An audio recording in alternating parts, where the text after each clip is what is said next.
Hello and welcome to another edition of Words of Hope.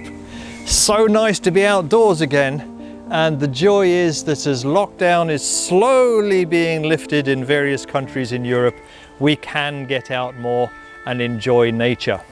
And enjoy is one of our themes this week. I've been impressed that some of you, even though you're kind of isolated in your homes, you've been doing really innovative things. Look at this in Albania, where at first, even without a tripod, but without a microphone, without a green screen, they made a green screen up themselves. They have been making children's stories. They've been providing resources for women, resources for people that want to learn about archaeology and the Bible in an Albanian context, as well as reflections and psychological help. Fantastic. And they're doing it with very little equipment. To compete with that, if we go down to Montenegro, we have Alma and Igor Bosnik, who have created a teleprompter, homemade, and it's working for them. You know, sometimes we think we need all the expensive equipment, but it's amazing the capacity our minds have for doing something positive. And that's true for Pathfinders as well. And Bo Bohsen is going to be giving us an update on the way Pathfinders still happens, even if you can't have a camp out in a lovely location like this. And beyond that, on a more serious note, what's it like to be a nurse in an intensive care unit looking after COVID patients? We have a very moving interview that you won't want to miss. So we'll go to Bo, but I'm in these woods because also these woods are a place of fun where kids have been putting decorations that they've been making in lockdown so that we can have a positive, friendly experience together. Being a Pathfinder in the Corona time is difficult, like for everybody else. It's a challenge to being a Pathfinder this year because, this time of year, it's a great nature. The sun is shining and we are supposed to go on camps, weekends, out in the nature and enjoying the life. Even the Master Guide camp has been cancelled. Everything has been cancelled this year and we have to stay at home. But TD Pathfinders are still active around. So previous episode, you have seen that the British Union have done a great program with the E-Honours, where Pathfinders all over Europe, actually not just of Britain, is participating and achieving the honours. But other unions also has activities. Many clubs keep contact with the Pathfinders and give them home activities or tasks so they can keep up their Pathfinder life. In Norway, the youth directors have done outdoor Pathfinder sermons. And here you see Grune and Harald. They are talking about the Pathfinder pledge and how to keep the morning watch in a hammock. Men hvordan gjør du det? Det veldig lett. Jeg leser et avsnitt I Bibelen. And doing my honest part by cooking breakfast.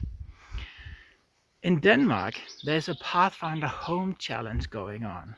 So Pathfinders are active at home. They're doing something Pathfinder activity and they film them to Facebook.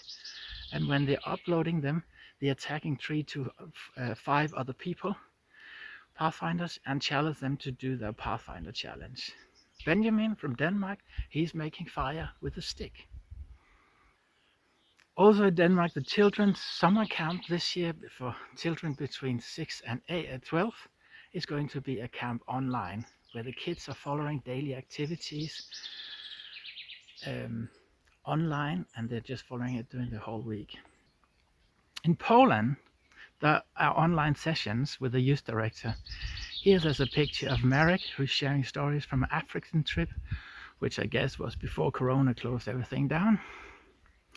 So the Pathfinder Life are still active around the TD.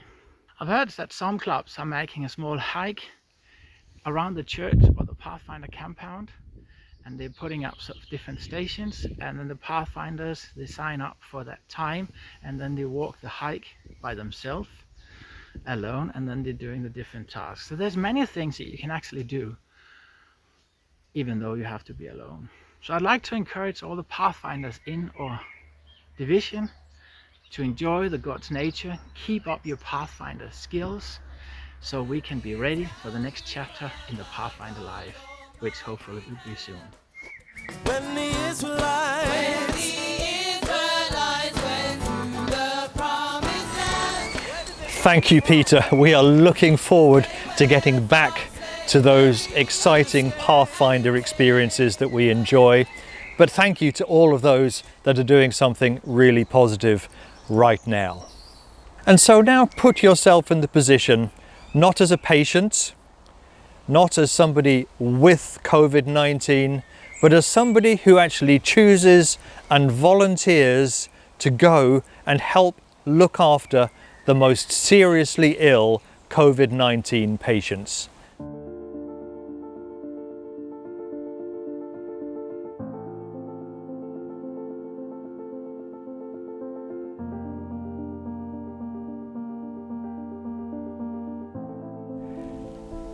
Moira Surridge is both a nurse and a member of the Stanborough Park Seventh-day Adventist Church in Watford, England. For the past 3 years, she's worked in an educational role, teaching and training about sepsis at Watford General Hospital. But with the extreme need of the current COVID-19 situation, she somewhat nervously volunteered to go back to her former role as an intensive care unit nurse. This is her story. So I went back because I've been out of intensive care for the last 3 years, nearly, but I knew that my skills would be needed, and much as I really didn't want to go back, I just felt I had to.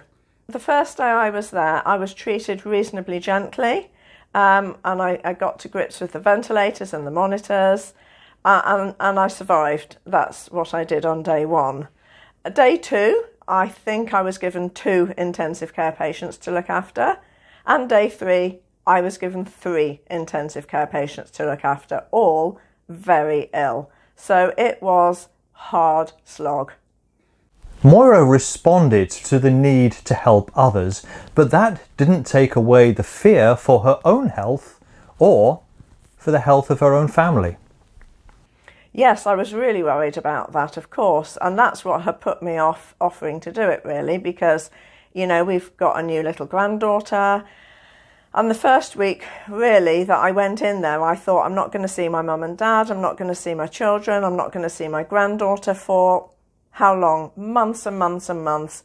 And that fear can be a reality, as Moira discovered. After the first 4 weeks that I worked in the unit, which were 4 weeks really of the worst nursing I have ever had to do. One of our nursing colleagues died on one afternoon when probably 2 other people died within an hour. That was a very difficult moment for me and my colleagues and the whole unit, really. And sadly, we've seen a lot more people like that pass away. Care is difficult and emotional. And it's not just the care, it's protecting yourself with the PPEs, personal protective equipment. That in itself is a challenge. The PPEs are, we're very grateful to have them. They are incredibly uncomfortable to wear. The unit itself is absolutely boiling, and then you're putting on a pair of scrubs, a surgical full-length gown, full-sleeve gown, a plastic apron, a mask, a hat and a pair of goggles, and then you're told to look after half of the unit on your own. It's really hard work. And of course the masks are so tight, well, we put them on so tight because we don't want to catch the virus, that when we take them off, we all say we have a COVID face because we have marks all around our face from the masks. For Moira and for her colleagues, living through COVID-19, giving and caring has changed their perspective on life. I've seen unbelievable kindness from other colleagues who, you know, we're all working flat out, we're all exhausted, we're all boiling, we all feel at the end of our tether. Sometimes when you're brought as low as you feel you can be brought, Little acts of kindness mean 1,000 times more. A little look, a little smile, or someone just rolling their eyes with you as if to say, oh, Moira, I really get that. Those are the moments where you think, oh, you know what, I'm absolutely not on my own. And if I'm feeling a bit fragile or a bit overworked or a bit absolutely exhausted, so is everybody else that's working with you. And so you carry each other along. And if you see somebody that's feeling a bit down or clearly not coping or, you know, about to burst into tears, you just go over and lend them a hand, see what you can do.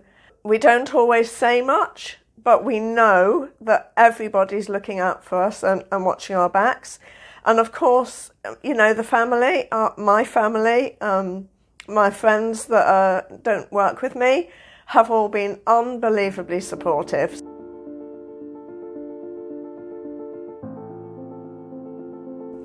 I think for people that have been personally involved, looking after patients, I know all of the staff in the hospital will never look at health in the same way again. We will never take fresh air for granted again.